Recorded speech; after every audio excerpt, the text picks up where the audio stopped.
Welcome back to the series of the video lectures on the power quality. We are discussing our unit number 2, that is the voltage sag and different mitigation techniques. Till time we have discussed the definition behind the voltage sag. Then we discussed the different causes and the characteristics of the voltage sag and their effects on the power system and power system equipments from the utility side to the consumer load side. So in today's lecture, we shall discuss the monitoring and mitigation techniques behind the voltage sag. So again, briefing some of the points. The voltage sags are most costly of all the power quality disturbances and which is frequent in nature. It leads to the disruption of the manufacturing processes due to equipment being unable to operate correctly at the reduced voltage level, malfunctioning of the operation of the equipment connected to the system. Industrial equipment such as variable speed drives and some control systems are particularly sensitive to the voltage sag. So the victim of these voltage sags are these variable speed drives, both AC drives as well as the DC drives. In many manufacturing processes, the loss of only a few vital pieces of the equipment it will lead to the complete shutdown of the production, leading to the significant loss of the finance. It's a financial loss, a revenue loss. So for some processes which are thermally sensitive, a significant loss of the material as well as the time taken to clean up and restart the process must also be considered. So these points basically describes the need behind the mitigation for the voltage sag. So let us see the industry-wise loss to the voltage sag in terms of the US dollar. So paper manufacturing may exhibit or may experience a loss as $30,000. Likewise, chemical industry, automobile industry, equipment manufacturing, credit card processing, even semiconductor industries. So out of which the semiconductor industries will experience a major loss in terms of the money, in terms of the dollar, due to the effect of the voltage sag.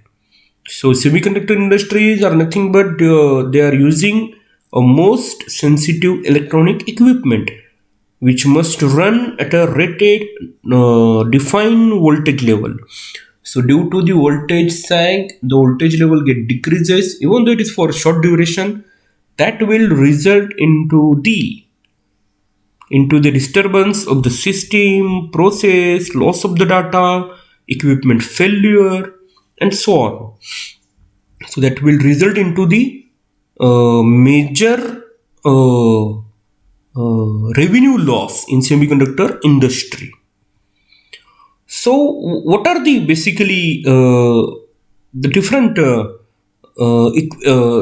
mitigation techniques used for the voltage sag? The first one is the ferroresonant transformer, which is also known as the CVT.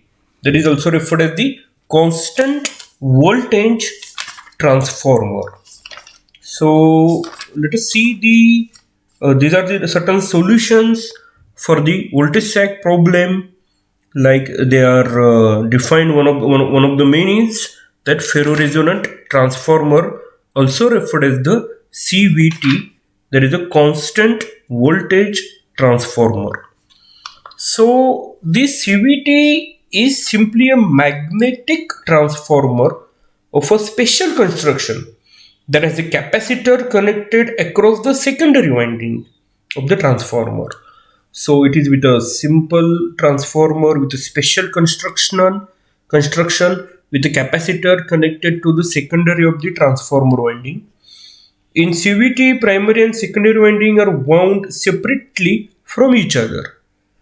To set up the field in between the coils, separate shunt path is provided between the coils. There are the two windings, but an air gap is formed in the shunt path. So this CVT is basically, it is a ferroresonant transformer. These are designed to achieve the regulations with a non-linear operations, non-linear loads. They provide the line regulations, they reduce the harmonics and are current limiting. That operates in the saturation region of the transformer BH curve. See the saturation region of the operation.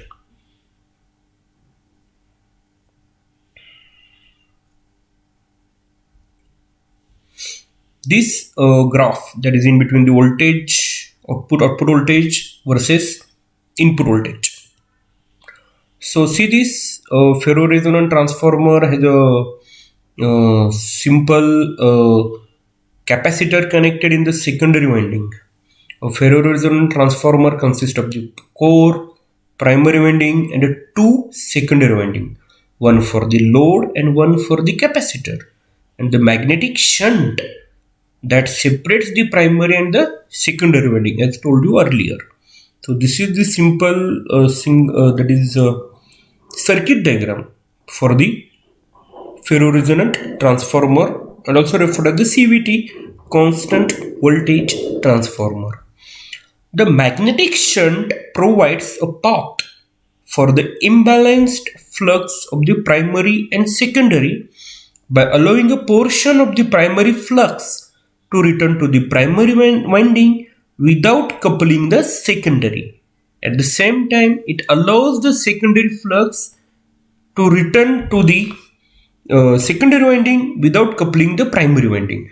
So it is nothing but it is simply a isolation in between the primary circuit and the secondary circuit. So how does it operates basically? When a voltage is applied to the primary winding, the secondary voltage increases as the primary voltage increases. It's a simple normal operation of the transformer. As the primary voltage increases, the secondary voltage continues to increase up to the point of discontinuity or secondary resonance, where an abrupt increase about 20% in the secondary voltage occurs.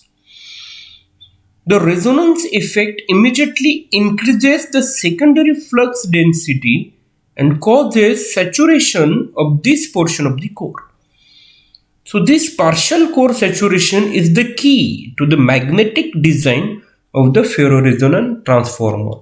So due to the saturation region, see, we will have this kind of the graph. So that operates in the saturation region of the transformer BH core, beyond which a secondary voltage will not get changed even though there is a change in the primary voltage, leading to maintain the secondary voltage to be constant, not affecting by the voltage sag.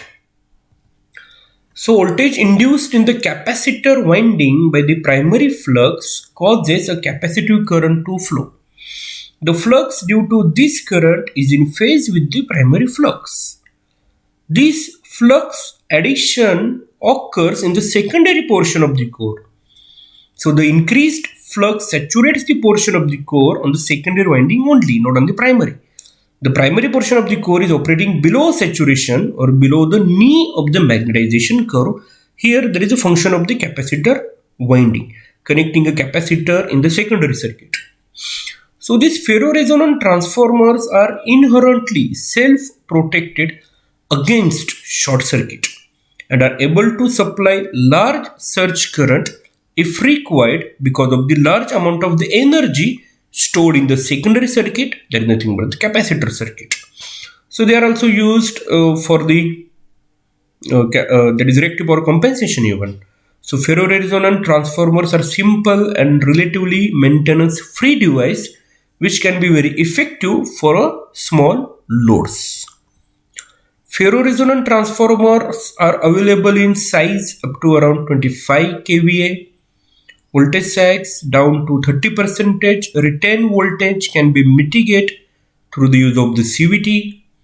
Typical ferroresonant transformer regulators can maintain the secondary voltage to within plus minus 0.5% for changes in the primary voltages of plus minus 20%. See, even though there is a certain change in the primary voltage equal to the plus minus 20%, still the secondary voltage tolerance will be plus minus 5%, and that is not equal to the 20%.